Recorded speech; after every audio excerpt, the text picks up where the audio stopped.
Hey everyone, Rascal here. And Mama, welcome to our podcast. Today we're officially covering one of Netflix's most interesting editions, Saint Seiya, Knights of the Zodiac. This reboot of the original 80s anime retells the story of Seiya becoming the Pegasus Saint. And the first season would follow the Galaxian Wars arc to the Silver Saint arc with 12 episodes. And boy, were we disappointed. Yes. Now, I will say that they did add the original anime. I don't know if this is the result of the backlash that the show received, so they put up the original show, or it's just to see what was the influence to the changes in the new one. And we are watching it currently, so we will have a podcast when we finish, and we have to say we are really enjoying the original Saint Seiya. Yeah. It's definitely better than the reboot, unfortunately. Right. And with Shun actually being Shun. Right. And I think, in a way, the reboot was trying to be the next Voltron and just following the same patterns of just rebooting a classic, beloved 80s anime and make it for modern audiences so new fans can enjoy it and old fans can be like, wow, this is a great a remake, and it's like you know, the nostalgia. But unfortunately, the show is not living up to whatever hype it was trying to give. Well, the good things I can say about it are the animation is fantastic. Actually, the animation is actually fantastic. So that was really great. The voice actors are really good. Yeah. They fit the characters. And it's great that Netflix actually made an attempt to bring back something you said people loved and put it where everyone can see it. You don't have to buy it. You don't have to go to Funimation or Crunchyroll. Nothing's wrong with them. They're fantastic. But at least here, it's available with a lot of the things you want to see. Right. So those are the positive things that I can say about it. Right. For me, the biggest negative is they tried to put, was it 3 seasons of an original series into one season. Right, because and it just didn't work. Because it's covering 2 different arcs and putting them together. But the problem with this one is that nothing happens. Right. Everything's taking way too long to happen, and they expect you to enjoy this. Yeah. Because a lot happens in the original series, as we can see, and it's taking its time to tell the story. And also, the world that it's built is very different. Saints are sort of secret from the world, I guess, except for a group of people.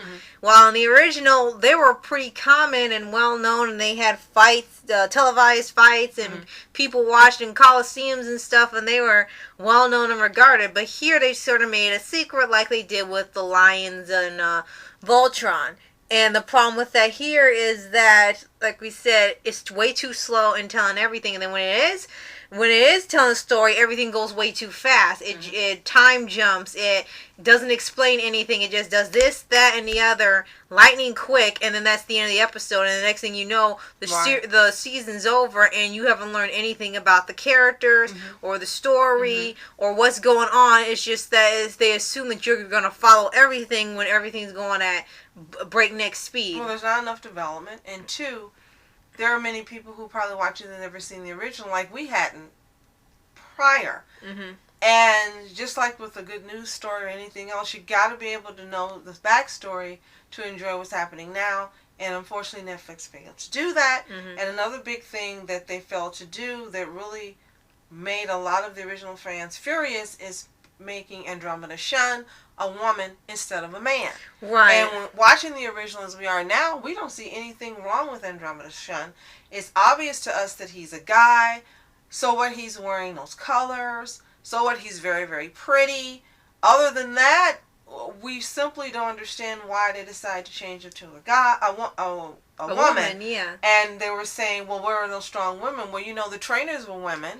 That's and correct. So is Athena. So that's like a slap in the face to those female characters because strong women already were in there. Right. They didn't need a female saint. And we had actually discussed this when we were Unless they had created a new saint specifically for the new series, which would have been a better idea. Right. And we actually had covered this in our original video when we were talking about the comments for the Saint Seiya reboot and the people's reactions and the backlash to the changes and just it not being faithful to the original.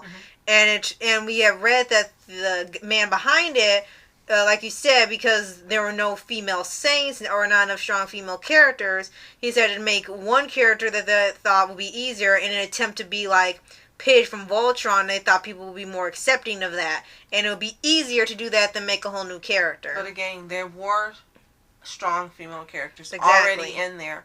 There was no help needed. They Right. were already there. Right. And like I said, I guess they said, well, it worked with Pidge. Why are you complaining about this? Because Pidge was well-rounded, well-developed, likable.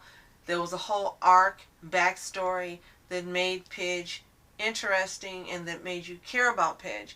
And as we mentioned before, there's not enough development, so you don't care about these characters. If you're someone who's watching this for the first time, not having watched any, either the original series or the shoot-offs like The Lost Canvas, you don't care about these characters. You don't know anything about them. They have no depth. They have no backstory. And even a backstory for the Pegasus Saint. Oh, his sister was taken. Oh, gonna find his sister. Oh, gotta do this. Oh, and it's like, but why? But why did they take her? But where's she? And all of a sudden, no time for that. Just boom, boom, boom, boom, boom. You don't even care his sister was taken because you don't get the backstory where you are drawn into what happened to him, and you feel what he feels, and you care that he cares, and you want him to find his sister. You don't, right? Because it's just not enough development on any level in this reboot. Right. And then the weirdest part was towards the end of the season, they brought in, I guess, a new villain. I'm not entirely sure, who was just fueled by hate. He's someone's brother. I think he's new Andromeda Shun's brother. That's right. Not sure. Yeah, and it was really weird. And they said the relationship was vastly different from the 80s one. For some reason, they revamped it, and they said now it's going to be kind of weird because the way it was handled with the brother and sister is going to be vastly different when they have two brothers. Or, yeah, because in here he was fueled by hate. He was trained with a brutally trained and abused, and that's how he had to get his power.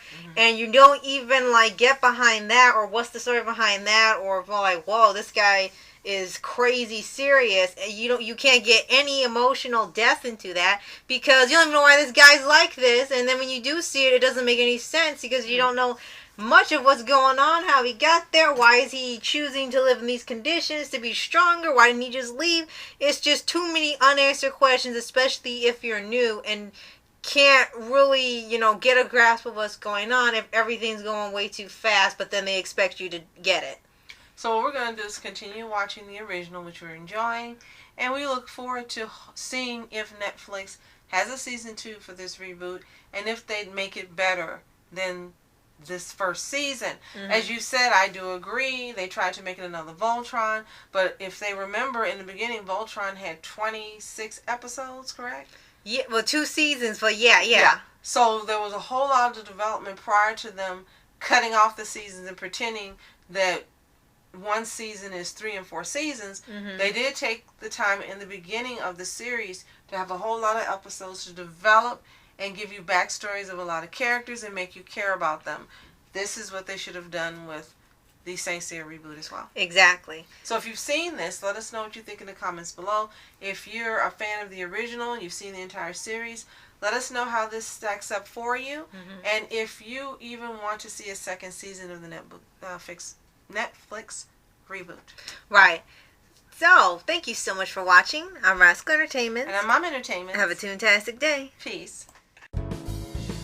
And reporters sitting flashing lights, trying to walk around, man, who the hell are you? What you wanna do? Well, man, it's on you.